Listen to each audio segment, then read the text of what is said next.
Hello to everybody. First of all, congrats to whole team. They were a better team tonight. I think they are a better team than we are. Iš tikrųjų sveikinimai šeimininkų komandai, manau, kad iš esmės tai yra geresnė komanda negu mūsų. Especially because we came without our start on 5 from Jordan. Unfortunately, they left us for NBA and for the biggest strength of this team are big men. They play like this. They play a lot of inside game. So we need to hide our disadvantage with the zone. We tried that in the first half. We were successful, but unfortunately they adapt to that kind of game. Mes atvykome į Vilnių be savo pagrindinio žaidėjo, be savo žvaigždės Jordaną, kuris išvyko į NBA.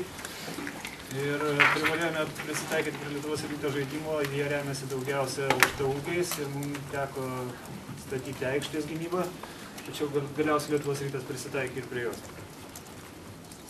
So in the second half, they used their dominance under the boards, and their guards hit some open shots. They were open, and they